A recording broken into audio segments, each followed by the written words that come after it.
Deuteronomy chapter 30 verse by verse explanation in Bengali. দ্বিতীয় বিবরণ তার 30তম অধ্যায়ের বাংলাতে বিস্তারিত আমরা দেখব, আমরা ধ্যান করব। অনুগ্রহ করে আপনারা মন দিয়ে শুনবেন এবং আপনারা আপনাদের পবিত্র বাইবেল গ্রন্থ নিয়ে প্রস্তুত হন এবং যেখানে যেখানে বলবো প্রয়োজনীয় জায়গাতে আপনারা সেখানে দাগাবেন, মার্কিংটা অবশ্যই রাখবেন। আসুন আমরা শুরু করি দ্বিতীয় বিবরণ তার 30 অধ্যায়। আসুন আমরা শুরু করি। এবং এই প্রমুখ পুস্তকে যে কটি পদ লেখা হয়েছে সেটি হলো 20 ভার্সেস, 20টি পদ এখানে সংক্ষেপে আমাদের জন্য এখানে লেখা হয়েছে এবং এখানে অনেক প্রমুখ রূপে লেখা বিষয় এখানে আমি আপনাকে মনে করাবো। প্রথম 2 পদ, সদাপ্রভুর কথা না মানার পরে ইসরায়েলীদেরকে সদাপ্রভুর কথার অনুসারে সম্ভব হওয়া সেই সাজা এবং অনুভব। এর অর্থ তারা যারা নিবাস করছিল তাদেরকে বাইরে বার করার পরে তারা অন্য প্রদেশে পশ্চাতাপ করেছিল সদাপ্রভুকে মনে করে, আর যদি দোহাই দেয়া হয় তো আবার পরমেশ্বর তাদেরকে ফেরত নিয়ে আসবে, এইটা বলা হয়েছে। 3 থেকে নিয়ে 10 পদ অবধি দেখলে ইসরায়েলিদের পরমেশ্বর ইসরায়েলি জনতার উপরে শেষ দিনেতে যে 20টি আশীর্বাদ বর্ষাতে চলেছে এখানে বলা হয়েছে। 11 থেকে নিয়ে 14 পদ অবধি সদাপ্রভুর পদ কতটাই নিকট সেইটা বলা হয়েছে। 15 থেকে নিয়ে 20 পদ অবধি পরমেশ্বরের প্রতিজ্ঞাতে দাঁড়িয়ে থাকা, স্থির থাকার জন্য পরমেশ্বরের কথা মেনে কেবল তারই সেবা করার একটা ওয়ার্নিংকে এখানে জারি করা হয়েছে। এটাই হলো এই অধ্যায় প্রমুখ রূপে একটা বিশেষ 4টে বিভাগ। তো আসুন আমরা এক এক করে পদগুলোকে ধ্যান করি। প্রথম পদ, আমি তোমার সম্মুখে এই যে আশীর্বাদ অভিশাপ স্থাপন করিলাম, ইহার সমস্ত কথা যখন তোমাতে ফলিবে, তখন তোমার ঈশ্বর সদাপ্রভু যে সকল জাতির মধ্যে তোমাকে দূর করিবেন, সেখানে যদি তুমি মনে চেতনা পাও এবং তুমি ও আমার সন্তানগণ যদি সমস্ত হৃদয় সমস্ত প্রাণের সহিত তোমার ঈশ্বর সদাপ্রভুর নিকটে ফিরে আসো। এটা ভালোভাবে কিন্তু শুনবেন। এখানে আশীর্বাদ এবং অভিশাপকে দেখতে দেখতে আমরা এসেছিলাম। আশীর্বাদ এবং এখানে 21টি আশীর্বাদ রয়েছে, অভিশাপ 124।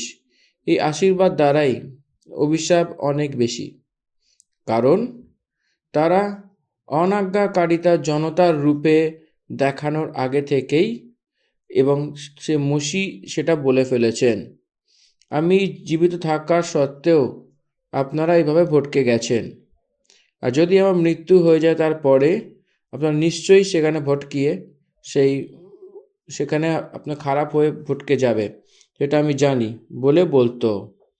সেই দ্বিতীয় বিবরণ পুস্তক তার 31 অধ্যায় 29 পদে এটা সংক্ষেপে বলা হয়েছে। আর এইখানে আমি একটা বিশেষ কথা আপনাদেরকে বলবো। যখন আমি কোনো অধ্যায়কে বোঝাচ্ছি, আপনারা হয়তো এটাকে লক্ষ্য করে বা নোটিস করে দেখেছেন যে আমি অন্য অধ্যায় থেকেও কিন্তু বাক্য তুলে কথা বলি। কেন? তার কারণ হচ্ছে যে এই গ্রন্থতে বাক্যগুলি যেগুলো রয়েছে, কিছু কিছু বাক্য এক অপরের সাথে কিন্তু যুক্ত। তো এইটার সাথে ওইটার মানেটাকে যদি এক করতে হয়, এই বাক্যের সাথে এই বাক্যের পরিপ্রেক্ষিতে ওই অধ্যায়ের বাক্যতে কি বলছে সেই বিষয়ে কিন্তু আমি সংক্ষেপে বলেছি। তো এই জন্য আমাকে অন্য অধ্যায়ের বাক্যকেও কিন্তু মাঝে মধ্যে বোঝাতে হয়। আর যখন আমি বলবো সেই সময় আপনারা একটু আমার এই অডিওটাকে একটুখানি স্থগিত করে পজ করে আপনারা অন্য সেই অধ্যায়টা গিয়ে কিন্তু আপনারা দাগিয়ে রাখতে পারেন। এবং ছোট করে লিখতে পারেন যে এটা আগের অধ্যায়তে আমি বলেছিলাম যখন আমি অনুবাদ করছি, তাহলে আপনাদেরই কিন্তু সুবিধে হবে। হ্যাঁ, তো এই কারণে আমি যে আপনাদেরকে যেটা শুনিয়েছিলাম এই কথা সদাপ্রভুর দাস মুশির দ্বারা ইসরায়েলিদেরকে যা শোনানো হয়েছিল সেই কথা, তারপর যখন আশীর্বাদ এবং অভিশাপের কথা আমি তোমাকে শুনিয়েছিলাম, তোমার ওপর যেন সেটা ঘটে। যদি আশীর্বাদ আসে তো কোনো দিক্কত নেই, কোনো রকম সমস্যা নেই। আশীর্বাদ আসলে কখনো খারাপ হয়ে যাবে তা নয়, তখন তাদের উপর অভিশাপ কিন্তু নেমে আসে, যদি ঈশ্বর অভিশাপ নেমে আসে। এই জন্য এই দুটো শব্দ এখানে লেখা, এটা কিন্তু খুব একটা ভুল না। আশীর্বাদ আসলে কেন বার করে দেবে বলে ভাববেন না। আশীর্বাদ আসলে সে তাড়িয়ে দেবে বলে নয়। আশীর্বাদ আসার পরে আবার তারা সেই অভিশাপে যাবে বলে এখানে অর্থ রয়েছে। এই জন্য এখানে আপনার সদাপ্রভু, যেখানে তোমার সদাপ্রভু তোমাকে বরব্বাস পৌঁছাবে, সেখানে একটা প্রতিজ্ঞার যে জগৎ বলা হয়েছে, সেখান থেকে বরব্বাস পৌঁছানোর পরে সব জাতিদের মাধ্যমে সে স্মরণ করিয়ে তার সন্তান সহিত তার সব মন দ্বারা পরমেশ্বরের দিকে ফিরে গিয়ে, এবং যে ফিরে গিয়ে যে শব্দটি বলা হয়েছে সে মন ফেরাও, সেটাকে দর্শাচ্ছে। মনে রাখবেন, দরকার পড়লে আপনারা কিন্তু লিখে রাখবেন। এর অর্থ হলো রিটার্ন ফ্রম দ্য ডিসওবিডিয়েন্স। এটাকে ভালো করে আপনারা কোথাও একটা আপনারা এটাকে নোট ডাউন করে রাখুন, এবং বাইবেলে কিছু কিছু অংশ যখন আমি বলবো এরমভাবে একটু তলায় লিখে রাখবেন। এতে কিন্তু আপনাদেরই সুবিধে। আর যখন আপনারা ধ্যান করবেন, সেই জিনিসগুলো, হাইলাইট করা জিনিসগুলো আপনাদের চোখে আরও বেশি করে পড়বে, তখন আপনাদের এখানে অসুবিধে কিছু হবে না। এখানে একটা বিশেষ অর্থ আসছে, যদি মন ফিরে আসে, যদি সদাপ্রভুর দিকে মন ফিরে আসে, তো লুক লিখিত সুসমাচার 15 অধ্যায়তে যে হারানো মেষ যে কথাটা বলা হয়, সেই সুরগুলিকে দেওয়া যে চারা স্থিতি, সেই খারাপ স্থিতিতে যাওয়ার পরে তার পিতার ঘরে মনে করে নিয়েছিল আর স্বর্গলোকে মনে করেছিল, হে পিতা, আপনার সম্মুখ আর স্বর্গের সম্মুখ আমি পাপ করেছি বলে বলা হয়েছিল। এর অর্থ সেই স্বর্গের দিকে সে মুড়েছিল, পরমেশ্বরের দিকে ফিরেছিল, রিটার্ন ব্যাক টুয়ার্ডস গড, সদাপ্রভুর দিকে আসছিল। এই জন্যে মনে আপনি পরমেশ্বরের দিকে যদি মোড়েন তো, পরমেশ্বরের দিকে যদি মোড়েন তো কী করবে? আপনি আজকে এবং আপনার সন্তান সহিত আপনার সব মন আর সব প্রাণ দ্বারা পরমেশ্বর সদাপ্রভুর দিকে ফিরে তার কাছে ফিরে আসুন, এবং এই সব আজ্ঞার অনুসারে যা আমি আজকে তোমাকে শোনাচ্ছি তার কথা মানো। তার কথা মানো। তার কথা না মানো তো তার কথা মানো। ধ্যান দিয়ে এই শব্দকে ধ্যান দেবেন। তার কথা মানলে, তার কথা না মানে তো, that is the only agreement. কথা মানলে আশীর্বাদ, কথা না মানলে তো অভিশাপ। আবার সেই কথা মানা শুরু যদি করেন তো কীরকম কথা মানতে হবে? নিজের সব মন দ্বারা, সব প্রাণ দ্বারা, সব হৃদয় দ্বারা, সব শক্তি দ্বারা যদি আপনি অধীন হন তো, আজ্ঞাকারিতা হন তো, তখন আশীর্বাদের বিষয়তে এখানে বলা হচ্ছে 3 থেকে কি করব বলে বলছেন সদাপ্রভু। এখানে দেখুন 3 থেকে 10 পদ অবধি আশীর্বাদ রয়েছে, দেখব। এখানে কিন্তু একটা বিশেষ রূপ বলা হয়েছে। তো যখন আমি এই এখন 3 থেকে শুরু করব এটা পড়া, তো আপনারা কিন্তু খুব খুব মনোযোগ দিয়ে শুনবেন। মনোযোগ দিয়ে না শুনলে কিন্তু অসুবিধা আছে, বুঝতে পারবেন না। ঠিক আছে, আসুন আমরা শুরু করি 3 পদ থেকে। তবে তোমার ঈশ্বর সদাপ্রভু তোমার বন্দিত্ব ফিরাইবেন। এটা আন্ডারলাইন করুন, এটাকে আন্ডারলাইন করুন। তোমার প্রতি করুণা করিবেন। আপনি আপনার কিছু করার এখানে দরকার নেই, আপনার কোনো কিছুই ঝগড়া করার দরকার নেই। আপনার সদাপ্রভুই আপনার বন্ধুভাই থেকে, বন্দিত্ব থেকে আপনাকে নিয়ে আসবেন। আপনার বাইবেলের দুটো বন্ধুয়ের বিষয়তে একবার মনে করে নেবেন। মিশর দেশের থেকে ইসরায়েল অর্থাৎ যাকুব 70 লোকদের সঙ্গে গেছিল না, 6 লাখ পেয়াদা লোকদের সঙ্গে সে বৃদ্ধি হয়েছিল। সেখান থেকে তাদেরকে ফেরতে কে এনেছিল জানেন? তারা যুদ্ধ করে তারা জিতে এসেছিল কি? না না। তো সদাপ্রভু মসি ভবিষ্যৎবক্তাকে পাঠিয়ে তার সামর্থ্য দ্বারা, তার উজো বল দ্বারা আশ্চর্য কর্ম এবং চিহ্ন চমৎকার করে এই ফিরৌনের সেনা লোকদেরকে সে অনেক ভয় পাইয়ে এবং তাদেরকে জিতে তার সামর্থ্য দ্বারা তাদেরকে জিতিয়ে দিয়ে বিনা যুদ্ধ দ্বারাই সে ফেরত এসেছিল, বাইরে বেরিয়ে এসেছিল। সেটা একবার কিন্তু মনে করে নেবেন। পরমেশ্বর সেটাকে সরিয়ে বাইরে করেছিল না। একটা পাখি যে ঝিল তার বাচ্চাদেরকে তার ডানার ওপরে যেরকম উড়ে বাইরে বার করে দেয়, সেরকম সে তার বাচ্চাদেরকে বাইরে এনেছিল না সদাপ্রভু। সেরকমভাবেই ব্যাবিলনের সেই বন্ধুভাইকে দেখে নেবেন। ব্যাবিলনের সেই বন্ধুভাই দ্বারা যুদ্ধ করে এসেছিল তো তারা? না, ব্যাবিলনের বন্ধুভাইতে যারা গেছিল এরা, তারপরে তারা সেই মাদিওর বন্ধুভাইতে গেছিল। মাদিওর পরে ফরিসি লোকদের হাতে গেছিল, কারণ ব্যাবিলনীয়কে সেই মাদিওরা, সেই মাদিও ফরিসিদের সেখানে জয় পেয়েছিল। সেই রাজার কোরেশের সাথে কথা বলে সদাপ্রভু দর্শন দিয়ে আমার প্রজা ইসরায়েলিদেরকে পাঠিয়ে দাও বলে আজ্ঞা দিয়েছিল। তাকে কোরেশ তার জবাব দিয়ে সেই লোকদেরকে ফেরত যাওয়ার জন্যে বলে সেই 70 বছরে বন্ধ হওয়ার পরে একটা চিঠি লিখে দিয়েছিল। এখানে কোথায় ঝগড়া করে লড়াই করে এরা ফেরত এসেছিল? এই জন্য ঝগড়া করে লড়াই করে খ্রিশ্চান জিতকে পেতে পারে না, কোনোদিনই পারবে না, অসম্ভব। লড়াই দ্বারা ঝগড়া করে খ্রিশ্চানদের ভিক্টরি কোনোদিনই পসিবল হবে না।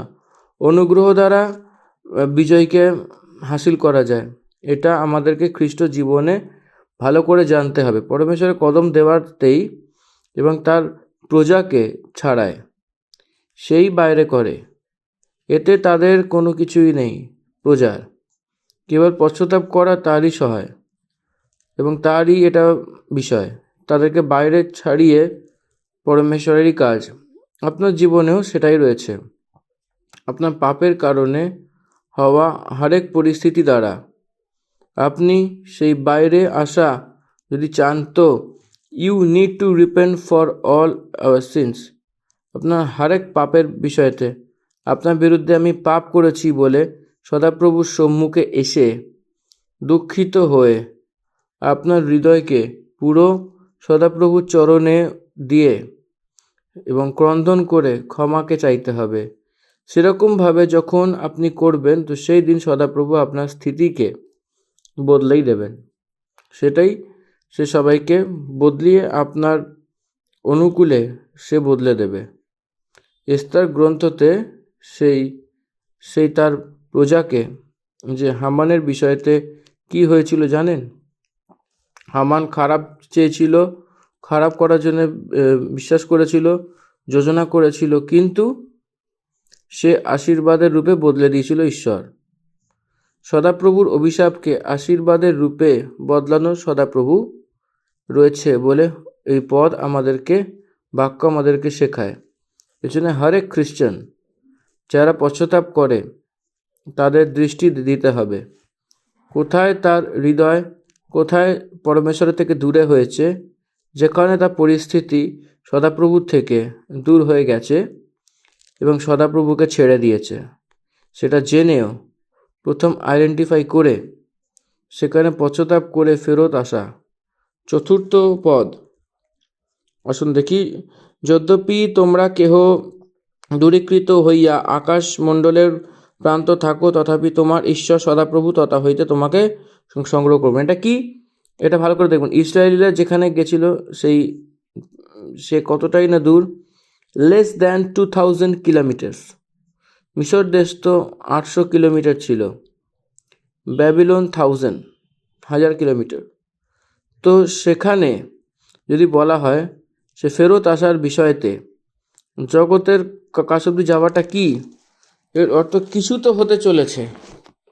পৃথিবীর সেই নিচ অব্দি কিছু ভাগানোর আগে কিছু কার্যক্রম হতে চলেছে। তো সেটা হবার পরেই তারা ফেরত মুড়ে নিয়ে আসবে বলে বলেছিল। সেটা বলা হয়েছিল, এবং কোথায় হয়েছিল, কখন হবে? যীশু খ্রিস্টের ক্রুশের সন্দর্ভে ইসরায়েলিদের স্ত্রীলোকেরা এটাই বলেছিল যে সে পাপ আমাদের ওপর, আমাদের বাচ্চাদের উপরে সেই সব জনতা বলেছিল। সেখানে স্ত্রীলোকরা প্রভুকে এটাই বলেছিল যে আমার জন্য ক্রন্দন করো না, তোমার জন্য তোমার বাচ্চাদের জন্য ক্রন্দন করো বলে বলেছে। ক্রুশের সেই সন্দর্ভে কেন সেই কথাকে বলেছিল? টাইটাস বলে একটা রোমান গভর্নর, সেই ইসুইশাক আসতে চলেছে, যখন সে আসবে আপনার সবাই সে তিতর বিতর করে দেবে বলে পুরো জগৎ ভরে, মন্দিরকে ফেলে আপনার দ্বারাই সেই সেই বেনিন অয়েল সেই তরাই রয়েছে সেখানে ফেলে দেবে। তখন আপনারা সবাই এদিক ওদিক বিচলিত হয়ে যাবেন, বিচলিত হয়ে দেশ না থাকার মতো আপনারা বদলে যাবেন। ইসরায়েলিরা ইসুইশাক 70 বছরে টাইটাস বলে যে রোমান গভর্নর ছিল সেই নেতৃত্বতে, এইটা কিন্তু খুব গুরুত্বপূর্ণ বিষয়। আপনারা কিন্তু এখানে মন দিয়ে শুনবেন, ডাইভার্ট হবেন না। সেই জেরুজালেম থেকে পাঠানোর পরে 1948 সেই 14 তারিখে মে মাসে তাদেরকে একটা দেশ নেই, সেই দেশও তাদেরকে দেওয়া হয়নি। ইসরায়েলিদের নিজস্ব দেশ নেই। ইসরায়েলিদেরকে লামসাম 1850 বছর সেই দেশ নেই জগতের ইতিহাসে। ইসরায়েল বলে যে দেশ সে দেখা যায়নি। থাকার জন্য জেরুজালেম বলে একটা শহর তো রয়েছে, কিন্তু সেখানে জিহুদিরা ছিল না, তারা বিচলিত হয়ে গেছিল তো পুরো জগতের কোনায় কোনায়তে। আজকের সময়তে যখন আমি জেরুজালেম গেছিলাম, সেখানে একটা জিহুদি চেঁচামেচি করছিল, আপনার দেশে যে আমার জিহুদি লোকদেরকে ফেরত আসার জন্য বলে দাও, দয়া করে কথাটা বলে দিন। আমার পরমেশ্বর জিহুদি এই জগৎ ভরে পুরো যেখানে রয়েছে সে সবাইকে একজোট করবে বলে ব্যবস্থা বলছে বলে চেঁচিয়ে চেঁচিয়ে বলছিল। ইয়েস, যীশু খ্রিস্টের দ্বিতীয় আগমনে পুরো জগৎ ভরে যে জিহুদি লোকেরা ছিল জেরুজালেমকে সে আবার একজোট হবে। অনেক সাবধানিত দ্বারা এই কথাটা শুনবেন। আজকের এই পরিস্থিতি, এখানে যে জেরুজালেম যে জিহুদি লোকেরা রয়েছে, এখন প্রস্তুত জেরুজালেমে যেটা রয়েছে জিহুদি লোকেরা, সেই 7 বছরের কষ্টকাল, সেই পীড়িতকালে সেই 3.5 বছরে তারা পালিয়ে যাবে। যীশু খ্রিস্টের বিরুদ্ধে যা যা যে মিথ্যা খ্রিস্ট মূর্তিকে দাঁড় করানোর সময় যা করেছিল, বলি চালানোর বেদির ওপরে, জিহুদি লোকেরা তার নিজের চোখকে খুলবে, তার চোখ খুলবে। 7 বছরের যে সেই পীড়িতকালে 7.5 বছরের পরে সেই মিথ্যা খ্রিস্ট এদেরকে ধোকা দেবে। জিহুদি লোক তখন তার চোখ খুলবে, সেই যীশু খ্রিস্টই সেই ঈশ্বর বলে, তখন তারা প্রাণ অবধি সমর্পণ করার জন্য অতটা সে বিশ্বাস করবে যীশু খ্রিস্টকে। তারা জেরুজালেমকে ছেড়ে পাহাড়ে চলে যাবে। সেই একটা মথি 24 প্রভু যেটা বলেছে সেটা প্রত্যেক উপদেশ। এই জন্য জিহুদি লোকেরা তিতর বিতর হয়ে যাবে, সেই লোকদেরকে আবার প্রভু যীশু তার দ্বিতীয় আগমনে সে জগতে দাঁড় করানোর সময় তার মাঝে আকাশের মাঝে যে মণ্ডলী রয়েছে সেটাকে নিয়ে এই জগতে পা রাখার মতো আবার ইসরায়েলের সব জনতাকে একজোট করবে। এটা কখন বলছে? ঈশা পূর্ব 1450 সে ব্যবস্থা বিবরণ লেখার সময়, দ্বিতীয় বিবরণ লেখার সময়, ব্যবস্থা বিবরণ লেখার সময় মসির দ্বারা যীশু খ্রিস্টের সে 1000 বছর পালনে জিহুদি লোকেরা এই সব বিশ্বেতে যেখানে যেখানে তিতর বিতর হয়েছিল সেই সবাই সেখানে তাদেরকে ফিরিয়ে আনা হবে। বলার সময় এই মসির কথা কীরকম হবে? এটা সদাপ্রভুর কথা। এই জন্যে মসি কথা বলছিল, কিন্তু এই কথা মসির শুধু নয়, এটা সদাপ্রভুর কথা, সেটা জানা উচিত। সে জগৎ হোক, জগতের নিচ অব্দি হোক, তোমার বরবাস পৌঁছানো হবে। সে দেখুন এখানে জগতের ছোর অব্দি যেটা লেখা রয়েছে, সেখানে বাইবেলের নিচে ফুট নোটস আকাশের চোর বলে বলা হয়েছে। হ্যাঁ, তো প্রেরিত পুস্তকে প্রথম অধ্যায়তে যীশু খ্রিস্টের সাক্ষ্যের রূপে যা ছিল সেই বিষয়ে আপনি জগতের চোর অব্দি আমার সাক্ষ্য হবে বলে বলেছে। সেখানে জগতের চোর বলে, যে এখানে জগতের চোর বলে নিচে আকাশের সেই চোর বলে অর্থ একটা বিস্তারিতভাবে আসছে, এরকম বলা হয়েছে। আকাশের চোর অব্দি এর অর্থ কি? The resurrection of the old testament cents was included here. দেখুন, জগতের চোর অর্থাৎ যে লোকেরা জীবিত রয়েছে সেখান অবধি একটা অর্থ আসে। যদি আকাশের চোর অবধি এর অর্থ একটাই, যে যার মৃত্যু হয়েছে ইসরায়েলি লোকেরা, তার পবিত্র লোক বলে অর্থ আসে, পবিত্র লোক। দেখুন, সদাপ্রভু এই 1000 বছরের পালনের জন্য জগতে যখন পা রেখেছিলেন, সো সেকেন্ড রেজারেকশন অনুগ্রহ করে তাদেরকে নিয়ে আসবে বলে এই পদ আমাদেরকে বলছে, বিবরণ দিচ্ছে। তবে হ্যাঁ, একটা কথা আপনাদেরকে বলবো, এই যে বিবরণ আমি আপনাদেরকে দিচ্ছি প্রত্যেকটা পদে এক একটা করে বিস্তারিত বিবরণ দিচ্ছি। যদি দরকার পড়ে আপনারা কিন্তু একটা আলাদাভাবে এটাকে লিখেও নিতে পারেন কোথাও, সেটা আপনাদের সুবিধা হবে। যখন আপনারা সেটাকে লিখবেন, যখন পড়বেন, আবার যখন ধ্যান করবেন, তখন ওই ফুটনোটসগুলোকে নিয়ে, ওই নোটসগুলোকে নিয়ে যখন ধ্যান করবেন, ডিভোশন করবেন, সেই সময় আপনাদেরই কিন্তু অনেকটাই কিন্তু সুবিধে হবে। এবং এই জন্য আমি যখন এই বিষয়টা বাইবেল থেকে বলছি আপনাদেরকে, এই জিনিসগুলো আপনাদের মনে রাখা কিন্তু খুবই গুরুত্বপূর্ণ। কারণ একবার যদি এগুলো মিস হয়ে যায়, পরে কিন্তু আপনারা এটাকে রিকভারি করতে পারবেন না। সেই কারণে আপনাদেরকে বিস্তারিতভাবে আমি এগুলো বলছি। প্রত্যেকটা জিনিস আপনারা মাইনিউটলি এটাকে একটু ভালো করে বোঝার চেষ্টাটা করবেন। এটা কিন্তু খুবই খুবই গুরুত্বপূর্ণ, মানে একটা জিনিস যেন এদিক ওদিক না হয়। আসুন আবার আমরা শুরু করি। এখানে 5 পদ থেকে আমরা দেখব, 5 পদ পড়ব, আর আপনারা কিন্তু যেখানে বলবো আপনারা একটুখানি দাগিয়ে নেবেন। আসলে আমরা 5 পদটা দেখি। 5 পদ। আর তোমার পিতৃপুরুষেরা যে দেশ অধিকার করিয়াছিল, তোমার ঈশ্বর সদাপ্রভু সেই দেশে তোমাকে আনিবেন, ও তুমি তাহা অধিকার করিবে, এবং তিনি তোমার মঙ্গল করিবেন, ও তোমার পিতৃপুরুষদের অপেক্ষাও তোমার বৃদ্ধি করিবেন। আমেন। এটা 5 পদ আমি পড়লাম। যে দ্বারা তোমাকে সে পরকীয় করা হবে এবং তোমাকে সে অধিকার করা হবে, এবং তুমি আবার তার অধিকারী হবে।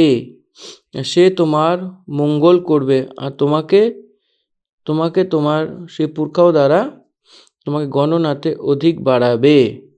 যীশু খ্রিস্টের 1000 বছর পালনে চাইল্ড বিয়ারিং থাকবে। কানান দেশের মধ্যে থেকে যে এসেছিল তারা সেই চেলা পেয়াদারাই ছিল। 1000 বছর পালনে সেই ইসরায়েলিদের জনতা অনেক অধিক থাকবে, সেই থেকেও অধিক যে 6,00,000 পেয়াদারা ছিল তার থেকেও বিস্তার জনতা। সেখানে পরমেশ্বরের একটা বাদা ভূমিতে নিবাস করতে যাচ্ছে বলে মসি এখানে কিন্তু অনেক আগে থেকেই বলছে, আর তোমার পরমেশ্বর সদাপ্রভু তোমার বংশের মনের তকছেদ করবে, যে তুমি তোমার সদাপ্রভু থেকে তোমার সব মন এবং সব প্রাণের সঙ্গে প্রেম করে যার থেকে তুমি জীবিত থাকো। মনের ঘটনার বিষয়তে জিরমীয় ভক্ত 31 এবং 32 এবং 39 পদে বলেছিল। মন ফিরাওয়ের বিষয়তে এখানে আমরা দেখতে পারি। এর অর্থ কি? নতুন নিয়ম। পুরাতন নিয়মে যে পাথরের উপরে যেটা লেখা হয়েছিল, সেখানে 10 commandments all two tablet Stones, দুটি পাথরের সেই পাথরের তক্তিতে সদাপ্রভুই স্বয়ং লিখে দিয়েছিলেন। সেই পাথরের তক্তিতে, সেটা পুরাতন নিয়ম, সেই পাথরের ওপর লেখা সেই বাচা, প্রতিজ্ঞা। এবং আরেকটি বিষয় কি, 31 অধ্যায়ের 33 পদে এইটাই বলে জিরমীয় পুস্তকে, কিন্তু যে আমি সেই দিনে পরে ইসরায়েলের ঘরানো থেকে দেব এবং প্রতিজ্ঞা রাখবো, সেটা এটাই যে আমি আমার ব্যবস্থা তার মনে সমাবো আর তাকে তার হৃদয়তে লিখব, এবং আমি তার পরমেশ্বর সদাপ্রভু হয়ে থাকব, সে আমার প্রজা হবে। সদাপ্রভুর এটাই বাণী, এটা সদাপ্রভুর বাণী। 33 অধ্যায়তে আমরা যদি দেখি, 32 অধ্যায়ের 39 পদে দেখলে, সে আমার প্রজা হবে এবং আমি তার সদাপ্রভু হব। আমি তাকে একই মন আর একই চাল করে দেব, এবং যাতে সে সদা আমাকে ভয় করিয়া চলে, যার থেকে সে তারপরে তার বংশেরও মঙ্গলতা হয়। একই মন একই চাল দেব বলে বলছে। নতুন মন, কোমল মন, মানুষের মনের তকছেদ করবে বলে এখানে এর অর্থ কি রয়েছে? এর অর্থ এটাই যে true repentance and true new heart, মানে নতুন হৃদয়, নিজের পাপকে স্বীকার করে ঈশ্বরের কাছে সমর্পণ করে একটা নতুন হৃদয়। এটাকে কিন্তু কিছুটা আপনারা বলতে পারেন নতুন জন্ম, কারণ এখানে হৃদয় পরিবর্তন হয়েছে, মন পরিবর্তন হয়েছে, মানুষ মন ফিরিয়ে ঈশ্বরের কাছে নিজেকে সমর্পণ করেছেন। এবং সবাই মিলে বলুন এখানে আমেন, কারণ এই জিনিসটাই কতজন আজকে করে, অনেকজন কিন্তু করে না। and they have taken Lord Jesus Christ for granted, especially those who are born Christian. এই জিনিসটাকে ভালো করে কিন্তু আপনারা মাথায় রাখবেন, এটা কিন্তু খুব খুব গুরুত্বপূর্ণ। দরকার পড়লে এটা আপনারা লিখে রাখুন, এটা আপনাদের পরে কাজে লাগবে। এবং এইভাবেই কিন্তু এই বিষয়ে আমি বিবরণ দিয়ে যাব।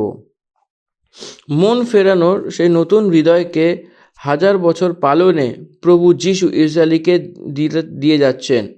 দিতে যাচ্ছেন।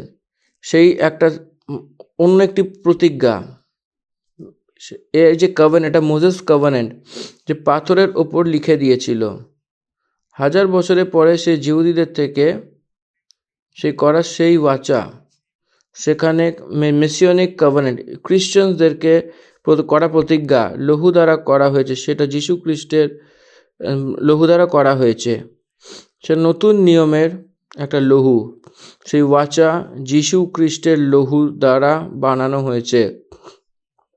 যীশু খ্রিস্টের লহুর কারণে তার উপর বিশ্বাস করা লোকেরা জগৎ ভরে কোনো ভেদভাব না হয়ে তারা সদাপ্রভুর সন্তান হবে এবং তারা নতুন বাচা বাঁধবে, সেই মসির বাচা।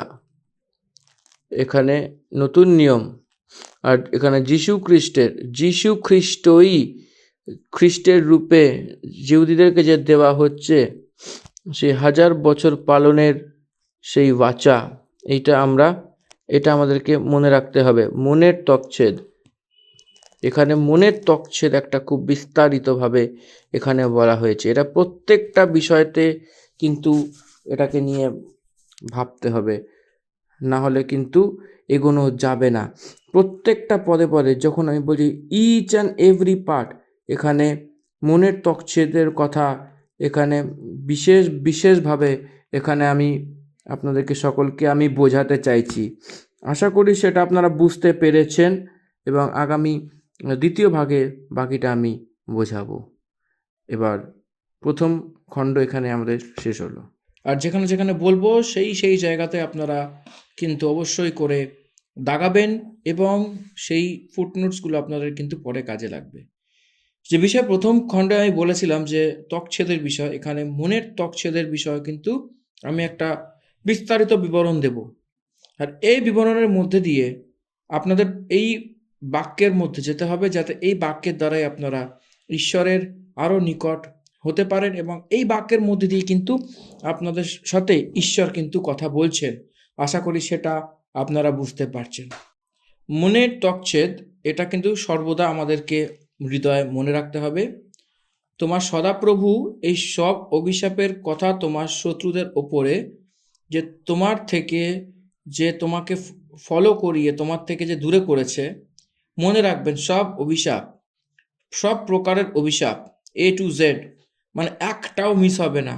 এখানে আমি আপনাদেরকে কিছু বিবরণ দেব।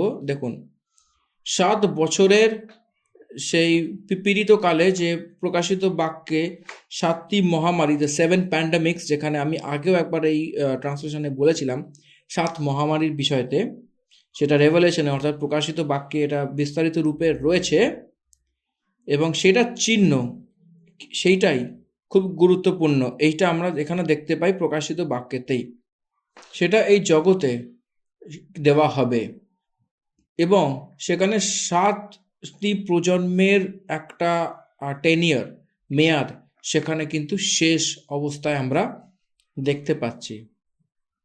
সেই মহান পীড়িত সময় যখন সমাপ্তি হবে, তারপরে প্রভু এই জগতে উনি আবার ওনার দ্বিতীয় আগমন হবে, the second coming of Jesus Christ, সেই মুহূর্তে হবে। তারপরে কি হবে সেই বিস্তারিত বলছি, শুনুন। জগতে যতটা রাজ্য রয়েছে সব যীশু খ্রিস্টের বিরুদ্ধে দাঁড়াবে। তখন যীশু খ্রিস্ট সেই সবাইকে সংহার করবে, এবং সে পৃষ্ঠভূমিতে এই সব মহামারী এবং অভিশাপ এই সব তার উপর আসবে। এর অর্থ হলো যে 1000 বছরের পালনে বিশ্বাসী লোকেরাই প্রবেশ করবে, অবিশ্বাসী লোকেরা ভেতরে কেউ প্রবেশ করবে না, এবং তাদের ভ্রষ্ট হওয়ার জন্য এই মহামারী ব্যবহৃত হবে। এটা কিন্তু ঈশ্বরের ইচ্ছা অনুসারেই হবে। এই এখনকার দিনে যে আপনারা যেগুলো দেখছেন চারিদিকে যা হচ্ছে, যখন কেউ বাইবেল প্রচার করতে যাচ্ছে, সুসমাচার প্রচার করতে যাচ্ছে, আমাদের আমি নাম করব না, আমাদের কারেন্ট সেন্ট্রাল গভর্নমেন্ট যেভাবে পারসিকিউশনস আনছে, গির্জা ভেঙে দিচ্ছে, মণ্ডলী নষ্ট করে দিচ্ছে, এতে অনেক বিশ্বাসী নষ্ট হয়ে যাচ্ছে। কিন্তু আবার যারা যারা না তাদের বিশ্বাসে কিন্তু স্ট্রং রয়েছে, যারা বিশ্বাসে একদম পুরো ছোটস্থ রয়েছে, তারাই কেবল কিন্তু ঈশ্বরের বাক্যে স্থির রয়েছে। এর মধ্যে একটা বিশেষ গুণ আমরা দেখতে পাই, কি?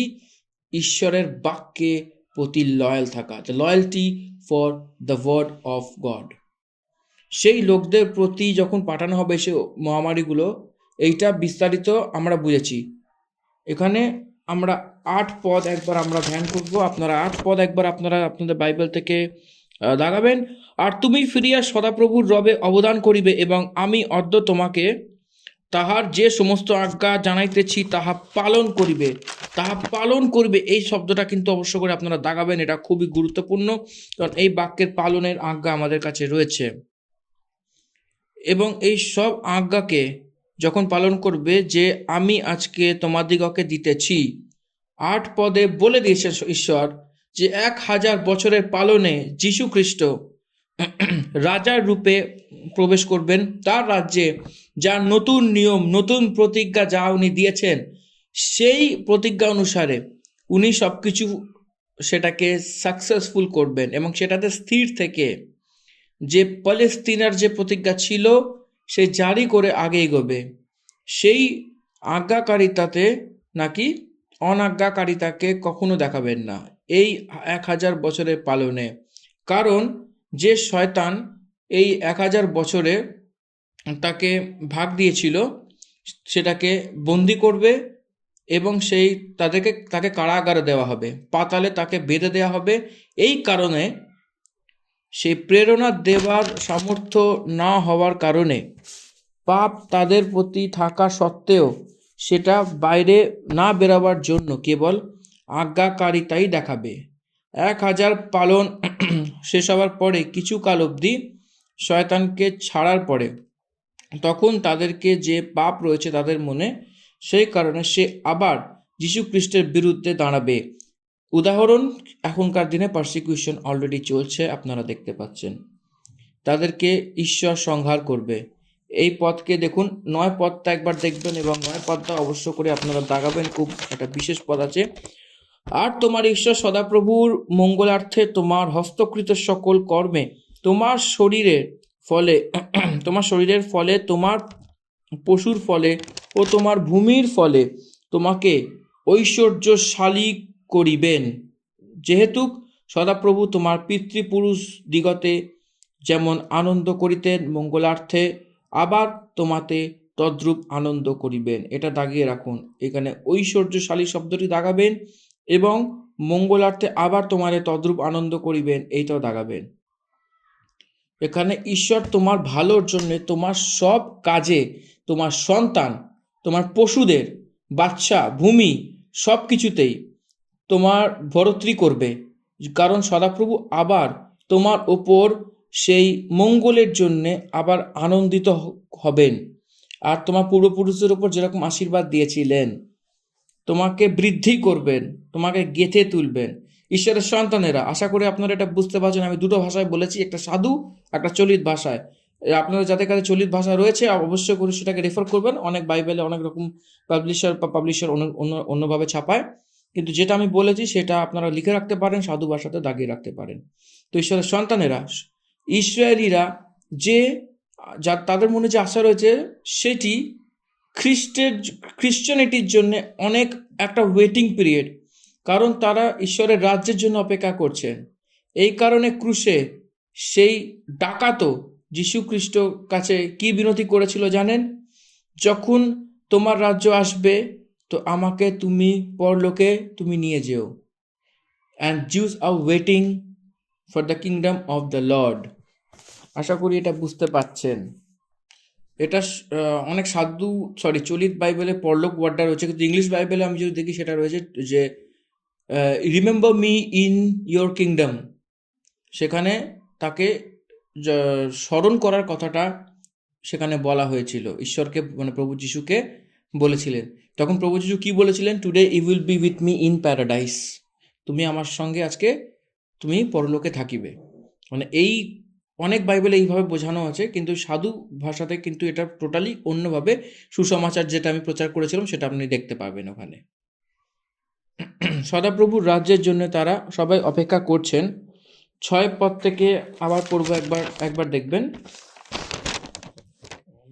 আর তোমার সদাপ্রভু তোমার এবং তোমার বংশের তকসেদ করবে যে তুমি তোমার সদাপ্রভুকে তোমার সব মন, সব প্রাণ সমেত প্রেম করবে, যাতে তুমি জীবিত থাকো। আর তোমার সদাপ্রভু এই সব অভিশাপের কথা তোমার শত্রুদের তোমার প্রতি যে ভয় করে তোমার পিছনে হয়ে থাকবে এবং তাদেরকে পাঠাবে।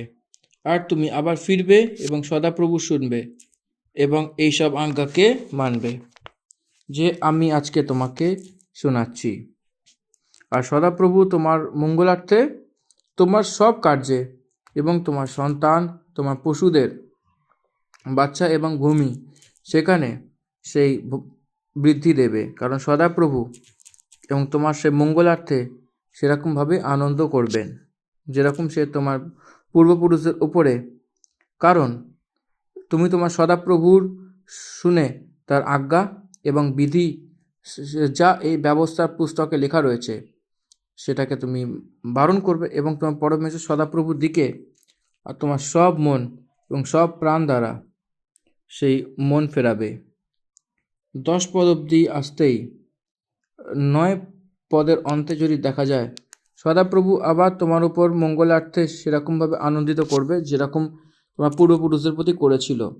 অর্থাৎ সদাপ্রভু আপনার দিকে ফিরবে এবং সদাপ্রভু তার দিকে সেই উল্টো দিশাতে ফিরেছিল যীশু খ্রিস্টের ক্রুশের সময়। যীশু খ্রিস্টকে পরমেশ্বর কেন জিহুদীদের মাঝখানে রেখেছিল? কারণ সে তাদের যে জনতা, এই জন্যে এটাই বলা হয় যেটা নষ্ট হয়ে যাচ্ছে, সে ইসরায়েলি লোকেরা সেখানে যাচ্ছি, তাদের কাছে সে পাঠানো হয়েছে বলে যীশুখ্রিস্ট মথিলিখিত সুসমাচার সেই শিষ্যদেরকে বলেছিল। এই জন্য যীশুখ্রিস্ট জিহুদীদের জন্য এসেছিলেন। সে পরমেশ্বরের যোজনাতে যে ক্রুশে মৃত্যু হয়েছিল সেই সব মানব জাতির জন্য, তাও এই কথা আমরা আজকে আমাদের গুরুতরভাবে দেখা উচিত। সব জিহুদি লোকেরা আমাকে অঙ্গীকার করো বলে বলার জন্য এসেছিল, সেই মসিহ বলে বলতে এসেছে। তো তাদের চোখ বন্ধ হওয়ার কারণে তারা ধিক্কার করেছিল। এটাও সদাপ্রভুর যোজনার একটা কথা। সদাপ্রভু জগতে যত জনতা রয়েছে সবাইকে আশীর্বাদ দেওয়ার জন্য, এবং কিছু অন্ধকারও ছিল যখন সেই জিহুদীদেরকে ছিল। সেই পৃষ্ঠভূমির হিসাবে যে ঘটনা ঘটেছিল সেই সন্দর্ভ এটাই, যীশু খ্রিস্টকে তারা ক্রুশে দেওয়ার কারণেই সদাপ্রভু তাদের দিকে তার মুখ ফিরিয়ে নিয়েছিল এবং সদাপ্রভু তাদেরকে ছেড়ে দিয়েছিল। সদাপ্রভু তাদের সঙ্গে যখন ছিল না, সেই কারণে তারা সব এদিক ওদিকভাবে বিচলিত হয়ে গেছিল এবং তারা ঈশ্বরের দিকে তাকে 1000 বছর পালনে সেই সদাপ্রভু ইসরায়েলের দিকে মুড়বেন। তারপর তার যে দাস লোকেরা আব্রাহাম, ইসাক, যাকুব, মসিকে এবং দাউদকে যা দিয়েছিলেন সেই সব কভেনেন্টসকে সে আবার মনে করে তার দিকে ফিরবে। That is what God's plan. সেটাই পরমেশ্বরের যোজনা। জিহুদির দিকে মোড়াই পরমেশ্বরের যোজনা, পরমেশ্বরের দিকে মোড়াই পরমেশ্বরের যোজনা, সেইটার ভাগ রয়েছে। পরমেশ্বর তার প্রজাকে ছাড়বে না, এই সত্যকে আমাদের নিশ্চয়ই জানতে হবে। কারণ সদাপ্রভু আবার তার উপর মঙ্গলতার জন্য আনন্দিত করবেন, আপনার দিকে ফিরবেন। ইসরায়েলিদের প্রতি সেই আশাই রয়েছে। আমাদের রাজ্যকে আবার আমাদেরকে দেবেন, আমাদের মসিহকে আবার আমাদের জন্য পাঠাবেন, আবার আমাদেরকে মনে করিয়ে আমাদের সঙ্গে সে থাকবেন। আমরা সবাই মিলে একসাথে নিবাস করব। আমাদের পিতৃপুরুষেরা যেরকম সমাগম তাঁবুতে একসঙ্গে রেখে যেরকম জীবনযাপন করেছিল, খ্রিস্টের দ্বারাই সদাপ্রভুই আমাদের মাঝখানে নিবাস করতে যাচ্ছেন বলে তারা চিনবে, তার মাঝে তারা নিবাস করবে বলে তারা জানবে। প্রিয় পরমেশ্বরের সন্তানেরা, এসকাটোলজিক্যালের রূপে ভবিষ্যতের শাস্ত্রকেও সে মসির দ্বারা পরমেশ্বর এখানে বলছে। তো আসুন তারপরে আমরা 11 থেকে 14 পদ অবধি লেখার বাক্যে দেখি। দেখো, এই যে আজ্ঞা আমি তোমার কাছে শোনাচ্ছি, সে না তো তোমার জন্য কোনো অনোখা নাকি দূর বলে এখানে বলছে। যে আজ্ঞা এখানে আজকে তোমাকে আমি শোনাই, এখানে যে আজ্ঞার অর্থ যে ডুজ অ্যান্ড ডোন্টস, এখানে কিন্তু ডুয়েল মিনিং রয়েছে। ঠিক আছে, এই আজ্ঞার মানে কি, এখানে একটা বিস্তারিত ভূমিকা, এখানে একটা গুরুত্বপূর্ণ বিষয় কাজ করছে। আসুন দেখি, এটা কিন্তু মন দিয়ে শুনবেন এবং দরকার পড়লে লিখেও নেবেন। একবার ভাবুন, এটা যেটা করতে হবে, যেটা করতে হবে না, গ্রহণ করার জন্য কঠিন নয়। হে ইসরায়েল, সে তুমি গ্রহণ না করা সে আজ্ঞা নয়, এটা একটা ইম্পর্টেন্ট এবং নাকি দূর। না তো এই আকাশে রয়েছে যে তুমি বলো যে কে আমাদের জন্য আকাশে চড়ে তাকে আমাদের কাছে থেকে আসে এবং আমাদের শোনায় যে আমরা তাকে মানি। সদাপ্রভু যা দিয়েছেন সেই ব্যবস্থা আকাশে থাকার জন্য শুধু নয়, জগতে থাকার জন্যই রয়েছে। আপনি নিশ্চয়ই বুঝতে পারছেন, আপনি অনুকরণ করতে চলেছেন। যেটা আপনি অনুকরণ করতে পারছেন না সেটাকেও আজ্ঞা, সেটাকেই ব্যবস্থা, সেটাকেও সেই ধর্ম, সেই আজ্ঞাকে তোমাকে বলা হয়েছে। আর না এই সমুদ্র পার যে তুমি বলো যে কে আমার জন্য সমুদ্র পার যায় আর সেটাকে আমার কাছে নিয়ে আসে এবং আমাকে শোনায় যে আমরা তাকে মানি। কিন্তু এই পথ আমাদের অনেক নিকট, বরং তোমার মুখ এবং মনে রয়েছে, যাতে তুমি এর ওপর চলো। মথিলিখিত সুসমাচার 11 অধ্যায় 28 পদে যে হে ভারাক্রান্ত, তোমরা সবাই আমার কাছে নিকটে আসো, আমি তোমার বিশ্রাম দেব। কারণ আমার পথ সহজ আমার পথ সহজ বলে বলছে। আপনার বোঝ থেকে আপনাকে সরাবার জন্য আমার যে পথ সেটা সহজ। এখানে জুয়া মানে পথ মানে প্রচার, পরমেশ্বরের কথা, উপদেশ। জুয়া কথাটা যেটা হিন্দি বাইবেল হচ্ছে সেটা the doctrine of Jesus Christ, 11 অধ্যায় মথি। এইসব যারা পরিশ্রম করো, যারা বোঝে দেবে রয়েছে, আমার কাছে সবাই আসো, আমি তোমাদেরকে বিশ্রাম দেব। আমার জুয়া তার উপর উঠে নাও এবং আমার থেকে শেখো, কারণ আমি নম্র এবং নম্রনতি, আর তুমি তোমার মনে বিশ্রাম পাবে। কারণ আমার জুয়া সহজ, আমার বোঝ হালকা। আমার জুয়া সহজ এবং আমার বোঝ অনেক হালকা। যীশু খ্রিস্ট আমার জুয়া এবং আমার যে বোঝ রয়েছে বলে কেন বলছে?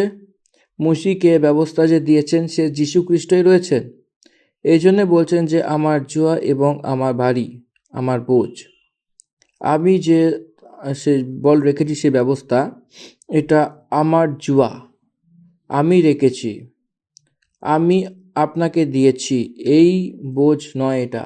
This is not a pressure. এটা অনেক সহজ। এটা প্রাণকে বিশ্রাম দেবে। এটাকে আমার কাছ থেকে শেখো। এখানে যেরকমভাবে আমি তাকে পুরো করেছি, আপনারা সেটাকে পূর্ণ করুন। পরমেশ্বর এই জগতে যে আপনাকে কার্য দিয়েছেন, যে দায়িত্ব সঁপেছেন, সেটা পরিপূর্ণরূপে পুরো করলে আপনাকে সেই অনেক সহজে রূপে দেখতে পাবেন। সদাপ্রভুর ব্যবস্থা কার হালকা লাগে? যে যাকে প্রেম করে সেটাকে সহজ মনে করে, তার অধীন হওয়া সহজ মনে হয়। জাস্ট লাইক কি আপনি যদি পড়াশোনা করেন তবেই আপনি পরীক্ষার যে প্রশ্নপত্র সেটা আপনার সহজ লাগবে এবং পরীক্ষা আপনার ভালো হবে। কিন্তু যদি আপনি পড়াশোনা না করেন তাহলে যে কোনো প্রশ্নপত্র দিক না কেন সেটা কিন্তু আপনার কাছে অনেক অনেক কঠিনই লাগবে। এটাই বাস্তব। তেমনিভাবে সিমিলারলি ঈশ্বরের বাক্যের ক্ষেত্রে কিন্তু এটা সেমভাবে একইভাবে কাজ করে। তবেই কিন্তু আমাদের লাভ আছে। এবং যারা এটা বিরোধ করে তাদের সেই বোঝ অনেক, সেই জুয়া অনেক ভারীপন হবে। এই জন্যে সেই জওয়ানিপনের জুয়াকে ওঠানো সেখানে অনেক ভালো। সেই জুয়াটা রেখেছিল সেই পরমেশ্বর, সেই যে যীশুখ্রিস্টই রয়েছে। সেই মথিলিখিত সুসমাচারে আমরা বুঝতে পারি সেই আমার জুয়া সহজ এবং আমার বোঝ হালকা। সেই কথা ব্যবস্থা বিবরণে সেই 30 অধ্যায় 14 পদে বলছে, কিন্তু এই পথ তোমার অনেক নিকট এবং তোমার মুখ এবং মনেই রয়েছে, যাতে তুমি এর ওপর চলো। It is very easy to follow, it is very easy to hear, it is very easy to learn, easy to recognise. অনেক সহজের রূপে সেটাকে জানতে পারবে। 15 থেকে 20 পদের মধ্যে final warning to choose God. সদাপ্রভুকে চুজ করার জন্য শেষে একটা ওয়ার্নিং দিচ্ছে, কিছু ওয়ার্নিং দেওয়া হচ্ছে। 15 পদ থেকে পড়ি, দেখুন। দেখো, আমি অদ্য তোমার সম্মুখে জীবন ও মঙ্গল এবং মৃত্যু ও অমঙ্গল রাখিলাম। ব্যবস্থাতে ঈশ্বর কি রেখেছে জানেন? সেই আজ্ঞাকারিতার লোকদের কথা বলা হয়েছে। সেখানে মন্দতাও রয়েছে, যে অনাজ্ঞাকারিতা লোক। জীবন তাদেরই যে বাক্য মান্য করে, এবং মরণ তাদের যে অনাজ্ঞাকারিতা হয়ে থাকে। মানে জীবন তারাই পাবে যারা ঈশ্বরের বাক্যে থেকে ঈশ্বরের বাক্য মেনে চলবে, এবং যারা ঈশ্বরের বাক্য থেকে অনেক দূরে তাদের জন্যে কিন্তু তাদের জীবনে মরণই লেখা আছে। বিকজ তাদের জীবন নেই। এতে আজ ফিজিক্যাল ডেথ কিন্তু না, এটা স্পিরিচুয়াল ডেথের কথা বলা হচ্ছে। তবেই কিন্তু আমরা এই বিষয়টা বুঝতে পারবো। দুটি আপনার কাছে যখন রাখা হয়, হোয়াট ইউ উইল চুজ, দুটো চয়েস রয়েছে। কাকে আপনি পেতে চলেছেন, কি চাইছেন, that is up to you, that's your choice, it is your choice. এটা সদাপ্রভু আপনাকে যা দিয়েছেন, সেই ব্যবস্থা আপনাকে দিয়েছে, সেই সেই সেই পরমেশ্বর সদাপ্রভুতে এবং তার মার্গে চলা এবং তার আজ্ঞা এবং সে বিধি এবং নিয়মকে মানা খুবই গুরুত্বপূর্ণ। সেখানে তুমি জীবিত থাকো এবং তুমি ভরতৃভাবে বাড়ো এবং তোমার পরমেশ্বর সদাপ্রভু তোমাকে সেই দেশে যে অধিকার হওয়ার জন্যে তুমি যাচ্ছ তোমাকে আশীর্বাদ দেয়।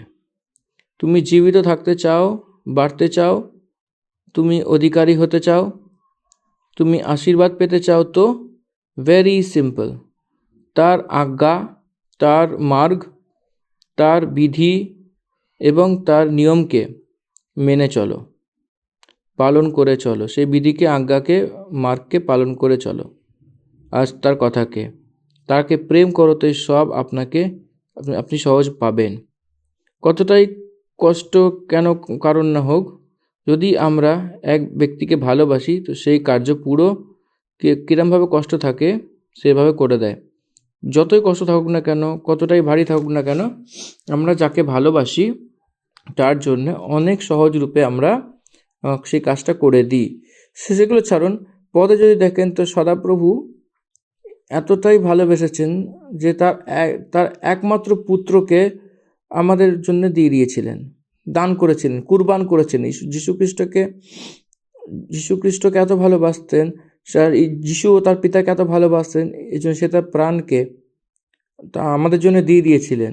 And it is very easy two who will know the people love god more and more. যারা পরমেশ্বরের কাছে অধিক প্রেম রাখে তারা অনেক সহজের রূপে আজ্ঞাকে পালন করবে।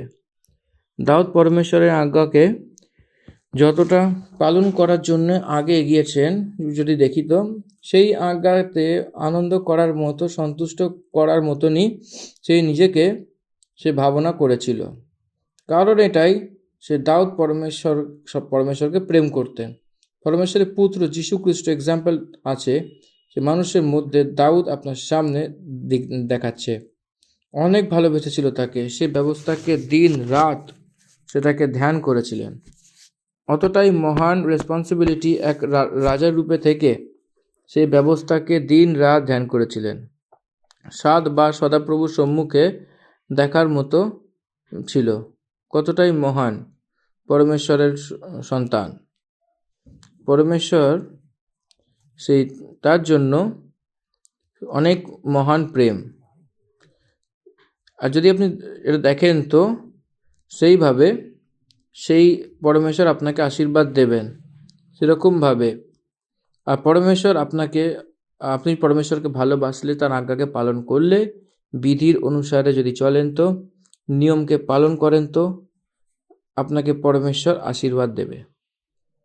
আর আশীর্বাদ পাওয়া প্রারম্ভ হবে। It is the conditional blessing to Israelites. কিন্তু নতুন নিয়মে, নিউ টেস্টামেন্টে আনকন্ডিশনাল ব্লেসিংস রয়েছে।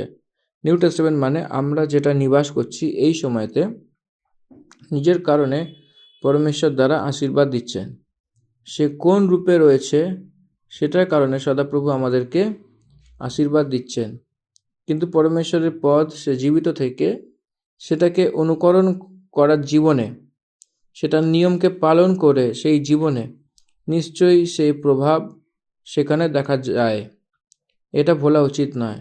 17 পদ, আর যদি তোমার মন বিচলিত হয়ে যায় আর তুমি সেটা মান্য না করো এবং অন্য দেবগণের কাছে প্রাণিপাত করো ও তাহা সেবা করো, তবে আমি তোমাদিগকে জ্ঞাত করিতেছি। যদি মন বিচলিত হওয়া মানে বেস্ট এক্সাম্পল সুলেমান সদাপ্রভুর মন্দিরে বানানো একটা মহান সেই প্রকারের ব্যক্তি অন্য স্ত্রী লোকেদের সঙ্গে বিবাহ করে মূর্তিকে ধন্যবাদ করেছিল। পরমেশ্বর নিজে বলা সত্ত্বেও সে পিছনে মরেনি। সে মূর্তি পূজা করা তখনও বন্ধ করেনি। ঈশ্বর যখন তাকে এতবার ওয়ার্নিং দিয়েছিল তার সত্ত্বেও। এটা কিন্তু একটা বিশেষভাবে আমাদেরকে এটা বোঝা উচিত। এই জিনিসটা কিন্তু গুরুত্বপূর্ণ জিনিস। এটা কিন্তু 19-20 ভাবলে চলবে না। Because this point makes sense. মূর্তি পূজা হলো আমাদের বাইবেল অনুসারে একটা মহাপাপ। এই জন্য আপনি যদি প্রভু যীশুখ্রিস্টের মূর্তিও পূজা করেন, আপনি মনে রাখবেন আপনি কিন্তু গুরুতরভাবে আপনি অন্যায় করছেন, পাপ করছেন। দেখবেন অনেক চার্চেরা যারা রোমান ক্যাথলিক মণ্ডলীতে ওরাও মূর্তি পূজা করে, মাদার মেরি, মাতা মারিয়ামের মূর্তি স্থাপনা করেছে, সেখানে মালা দেয় এবং যীশুখ্রিস্টের ফটোতে, মূর্তিতে মালা দেন। আপনি একটু বিবেচনা করুন, আপনার বাবা তো জীবিত, যাদের যাদের বাবা জীবিত আছেন, আমি আমার বাবার কথা বলছি, আমার বাবাও জীবিত রয়েছে। আমি যে বাংলায় অনুবাদ করছি, আমি আমার কথা দিয়ে বলছি। তো এখানে আমার বাবাও জীবিত রয়েছে, আমি কি আমার বাবার গলায় বা ছবিতে মালা পরাবো? নিশ্চয়ই নয়। তেমনি যীশুখ্রিস্টের ছবিতে থেকে আমরা কেন তাহলে মালা পরাবো? যেহেতু উনি জীবিত আছেন, আমাদেরকে ওনাকে আমাদের হৃদয়ে স্থান দেওয়া, এটাই হলো আমাদের পরম ধর্ম, পরম কর্ম। সেই মূর্তি পূজা যারা করে, অনেকে ধন্যবাদ দেয়, সেটা অনেক অন্যায়। প্রারম্ভে কতটাই মহান ভক্তি দেখায় এবং শেষে কতটাই দুর্ভাগ্য। সদাপ্রভুর কাছে ধিক্কার হয়ে মূর্তি পূজার দিকে চলে গেছিল। পুরো জগৎ ভরে জ্ঞানীর রূপে যে নাম কামিয়েছিল সেই ব্যক্তি জগতের অজ্ঞানী রূপে সে ব্যবহার যা করেছিল, সেরকমভাবে কোনো ঝিঁচক নেই। দেখুন, নীতিবচনের গ্রন্থ যা লিখেছিল সেই ব্যক্তি সব উপদেশকের গ্রন্থকে লিখেছিল। আমার প্রিয় ভাই বোনেরা, পরমেশ্বরকে ছেড়ে যদি আপনার মন বিচলিত হয়ে যায়, তো আপনি না শোনেন, তো কথা না মানেন, তো সেটা নষ্ট হয়ে যাবেন বলে কিন্তু বাক্য আমাদের ওয়ার্নিং দিচ্ছে। সেটাকে ধরে টান বা স্থিতি আপনার হৃদয় টেনে পাপে যদি পড়ে, কন্টিনিউয়াস টেম্পটেশনকে অ্যালাউ করা, এর মানে পাপকে না মেনে সেটাকে জারি রাখা, সেটা একটা টানাটানি, সেখানে টানতেই থাকবে। যতক্ষণ না মৃত্যু আসে ততক্ষণ অবধি সে টানতেই থাকবে। পরজাতি দেবতাগণের প্রতি তার উপাসনা যদি করেন, তাকে প্রাণিপাত করেন, আমি আজকে তোমাকে এই একটা আমি বিশেষ চেতাবনী দিচ্ছি, ওয়ার্নিং দিচ্ছি, যে তুমি নিঃসন্দেহ নষ্ট হয়ে যাবে। আর যে দেশের অধিকারী হওয়ার জন্য তুমি জর্দন পাড় যাচ্ছ, সেই দেশে তুমি অনেক দিনের জন্য থাকতে পারবে না। বলে দিয়েছে, যদি তুমি আমার কথাকে না মানো, তো মূর্তির দিকে ফিরে যাও, তো আমি তোমাকে এই দেশে থাকতে দেব না, আর নিশ্চয়ই নষ্ট করে দেব। সেই দেশে তুমি অনেক দিনের জন্য থাকতে পারবে না, এর অর্থ আপনাকে ভাগিয়ে দেব। আপনি ধ্যান দেবেন, ইসরায়েল লোকেরা কানান দেশে যখন যহোশুয়ার নেতৃত্বতে গেছিল, তখন 7 যে জাতি ছিল, জনতা ছিল, সেই স্থান তাদেরই ছিল। জেরুজালেম ইসরায়েলের ছিল না, প্রথমে জিবুসি লোকেদের ছিল। তাদেরকে তাড়িয়ে দিয়ে সদাপ্রভু এই জন্যে তাদেরকে যে দেওয়া হয়েছিল, অনেক ভালো উপজ দেওয়ার ভূভাগ অন্যদের ছিল, অন্যদেরকে পরমেশ্বরে দিয়েছিলেন। তাদের মূর্তিকে ধন্যবাদ করার রীতির দিকে পরমেশ্বর দিয়েছিলেন। তাদের স্থানে এরা যদি এরকমভাবে কার্য করেন, তো এদেরকে তাড়িয়ে দেবে বলে বলছে। এই জন্য এখানে জিহুদিরা রয়েছে এবং অন্য লোকেরা রয়েছে। এরা কারা? সেটা সেই ভূমির নয়, পরমেশ্বরের কথাকে তারা মানে না এবং সেই স্থানে ওরা নয়। সদাপ্রভুর চোখে নিশ্চয়ই সেই দেশে থাকবে বলে আমাদেরকে বুঝতে হবে। আচ্ছা, 19 পদ আমরা একবার এখানে ধ্যান করব। আপনারা কিন্তু এই 19 পদটাকে খুব গুরুত্বপূর্ণ মনে করে দাগাবেন। আমি অদ্য তোমাদের বিরুদ্ধে আকাশমণ্ডল পৃথিবীকে সাক্ষী করিয়া বলিতেছি যে আমি তোমার সম্মুখে জীবন ও মৃত্যু, আশীর্বাদ ও শাপ রাখিলাম। অতএব, মন দিয়ে শুনবেন, অতএব জীবন মনোনীত করো, যেন তুমি সবংশে বাঁচিতে পারো।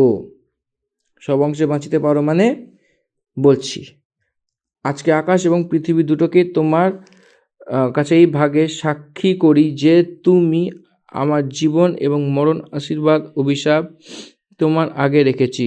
এই জন্যে তুমি জীবিত, তোমার জীবনকে আপনি নাও, যাতে তুমি এবং তোমার বংশ দুটোই জীবিত থাকে।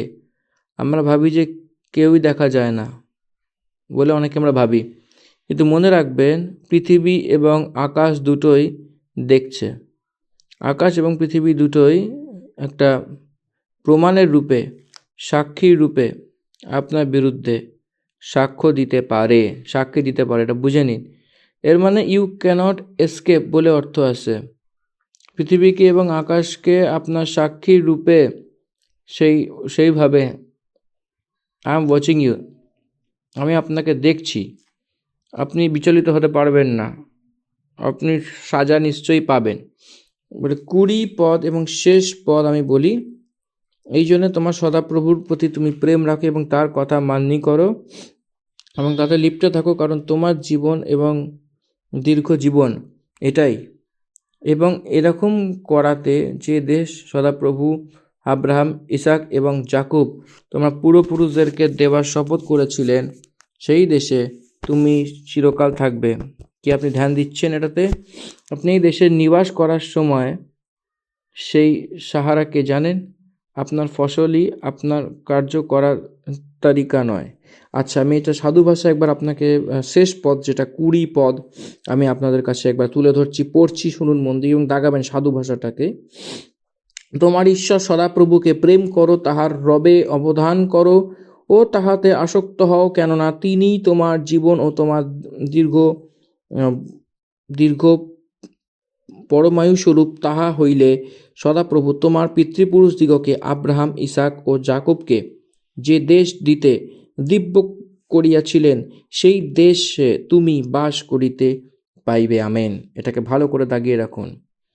এখানে সেটাই আপনার কিন্তু আশ্রয়, আপনার প্রাণের সাহারা সেই রয়েছে, এবং আপনার দীর্ঘ জীবনের সাহারাও সেটাই রয়েছে, সেই মূল। এই জন্য আপনি এবং আপনার সন্তান সেখানে আপনার ঈশ্বরের প্রতি প্রেম রাখুন এবং তার কথা মান্য করুন এবং তাতে লিপ্তে থাকুন এবং তার প্রতি লিপ্তে থাকুন, যাতে তোমার জীবন এবং তোমার দীর্ঘ জীবন এটাই। এরকম করলে যে দেশ সদাপ্রভু আব্রাহাম, ইসাক এবং যাকূবকে দিয়েছেন, তোমার পূর্বপুরুষদেরকে দেওয়ার শপথ করেছিলেন, এবং সেই দেশে তুমি সেখানে তুমি বসতি করিবে, বাস করিবে। And that is the final word of God in this chapter. এই চ্যাপ্টারে কি বলছে, এই অধ্যায় শেষে কি বলছে? এই কারণে তুমি এই জন্যে তুমি জীবনকেই নিজে অ্যাকসেপ্ট করো, যাতে তুমি এবং তোমার বংশ সব জীবিত থাকে। মূর্তিকে কখনো অ্যাকসেপ্ট করবেন না, জীবনকে অ্যাকসেপ্ট করুন। জীবনকে অ্যাকসেপ্ট করা মানে কি? What is the meaning? সবাইকে ভালোবাসা, ঈশ্বরকে ভালোবাসা, ঈশ্বরের প্রতি প্রেম রাখা, তাতে লিপ্ত থাকে, এবং সব থেকে মেন যেটা আমি বলবো, ঈশ্বরের বাক্যের অধীন হবে। ঈশ্বরের বাক্যকে স্বীকার করা, কখনো অস্বীকার করা না, ঈশ্বরের বাক্যকে স্বীকার করে আগে এগিয়ে যাওয়া, তবেই কিন্তু ঈশ্বরের রাজ্যে প্রবেশ করতে পারবেন। কারণ শেষের যে বাক্যটা 20 পদটা অনেক গুরুত্বপূর্ণ কথা আমাদেরকে শেখাচ্ছে, আর এই গুরুত্বপূর্ণ কথার মধ্যে দিয়েই কিন্তু আমরা আগে এগোতে পারবো, কারণ এইটা কিন্তু একটা ফাইনাল ওয়ার্নিং, একটা শেষ সুযোগ আপনারা বলতে পারেন আমাদেরকে প্রভু যীশু খ্রিস্ট দিয়েছেন, তবেই কিন্তু আমরা বুঝতে পারবো। এবং লিপ্ত থাকার মানে, এই অর্থটা আমি গণনা পুস্তকে আদম হাওয়ার মাঝে বিবাহের সন্দর্ভে দেখতে পারি। পুরুষ তার মাতাকে পিতাকে ছেড়ে সে পত্নীর সঙ্গে মিলে থাকবে বলে যে আসছে, সেই তার অর্থ এটাই, সেই স্বামী স্ত্রী এক অপরকে প্রেম করবে বলে অর্থ আসে। সেটা এক শরীরের রূপে, ইন্টারনাল অ্যান্ড এক্সটার্নালের রূপে, ওয়ান বডি ওয়ান স্পিরিটের রূপে থাকবে। এই জন্য সদাপ্রভুর প্রতি লিপ্তে থাকা মানে পরমেশ্বরের প্রতি প্রেম রাখা। নিউ টেস্টামেন্ট কনসেপ্ট ওটাই। যীশুখ্রিস্ট যে হেড এবং দেহ হচ্ছে মণ্ডলী, মস্তক যীশুখ্রিস্ট হলেন মস্তক এবং শরীর হচ্ছে তার দেহ, জীবন মণ্ডলী হচ্ছে তার দেহ, এবং সেটা ভালো করে মনে রাখবেন। এখানে যেটা আমি আদম হাওয়ার কথাটা বললাম, সেখানে ইংলিশ বাইবেলে বলছে যে man shall leave his mother and father আর ইউনাইটেড উইথ হিজ ওয়াইফ। এটাও কিন্তু খুব গুরুত্বপূর্ণ বাক্য। আর they are no more two but one, এটা অনেক খ্রিশ্চান বিয়েতেও আমরা দেখতে পারি। এবং এইখানে সে জীবিত মণ্ডলী রূপে বদলেছে বলে এই পদ কিন্তু আমাদেরকে অনেক কিছু বিস্তারিত রূপে আমাদেরকে কিন্তু শেখাচ্ছে। এই জন্য ঈশ্বরের প্রতি লিপ্তে থাকা এর অর্থ সদাপ্রভু একটা মস্তকের রূপে, ইসরায়েল শরীরের রূপে থাকা, যীশুখ্রিস্ট মস্তকের রূপে, মণ্ডলী সেই শরীরের রূপে, যীশুখ্রিস্ট মণ্ডলীর রূপে, যীশুখ্রিস্ট মস্তকের রূপে এবং শরীর মণ্ডলীর রূপে থাকা উচিত। ঈশ্বরের প্রতি তাদের এক শরীর এক রূপে দেখা যাওয়া উচিত। পরমেশ্বর সেটাই এখানে চাইছেন। God wants to invite the Israelites to his fellowship and relationship and his friendship. ইসরায়েলিদেরকে সদাপ্রভু তার সঙ্গতি দ্বারা, সঙ্গতির জন্য, সম্বন্ধের জন্য ডাকছেন। জীবনকে অ্যাকসেপ্ট করে নিয়ে মৃত্যুকে কখন অ্যাকসেপ্ট করবেন না। আপনার আগে, আপনার সম্মুখে মৃত্যু রয়েছে, জীবন রয়েছে, অভিশাপ রয়েছে, আশীর্বাদ রয়েছে, আশীর্বাদ, জীবন রয়েছে। সেই আশীর্বাদ এবং জীবনকে আপনাকে অ্যাকসেপ্ট করতে হবে। It is a duty and responsibility to choose the life. জীবনকে অ্যাকসেপ্ট করার জন্য রেসপন্সিবিলিটি আপনারই রয়েছে। জীবনকে অ্যাকসেপ্ট করার রেসপন্সিবিলিটি আপনার উপরেই রয়েছে। আপনার সম্মুখে রয়েছে তো অপশানস রয়েছে, আপনাকে সিলেক্ট করতে হবে। আপনি জীবনকে অ্যাকসেপ্ট করবেন তবে আপনি স্বর্গে যাবেন, যদি আপনি মৃত্যুকে অ্যাকসেপ্ট করেন তো আপনি নরকে যাবেন। মার্ক লিখিত সুসমাচার 16 অধ্যায় 16 পদে এটাই অর্থ রয়েছে। যে বিশ্বাস করে সে উদ্ধার, অর্থাৎ অনন্ত জীবন। যে বিশ্বাস করে না তাদেরকে অনন্ত সাজা, অর্থাৎ মৃত্যু। The same thing in the old testament and the new testament. পুরাতন নিয়ম এবং নতুন নিয়মে একই জিনিসভাবে বিশ্বাসকে নিয়ে বলেছে যে বিশ্বাস করবে সে অনন্ত জীবন পাবে, এবং যে বিশ্বাস করবে না সে অনন্ত জীবন পাবে না। এটা খুব খুব গুরুত্বপূর্ণ। এটা পারলে কোথাও আপনারা লিখে রাখুন, নোট ডাউন করে রাখুন। এটা আপনাদের খুবই দরকার, খুবই প্রয়োজন। এবং সেটা নিশ্চয় বিশ্বাস করেন এবং ভালোবাসেন, ঈশ্বরকে আজ্ঞাকারিতা হন, তাদেরকে অনন্ত জীবন রয়েছে। যারা বিশ্বাস করে না এবং আজ্ঞাকারিতা হয় না, যে বিরুদ্ধ দাঁড়িয়ে থাকে, তাদেরকে অনন্ত নরক, সেখানে আশীর্বাদ পাবে।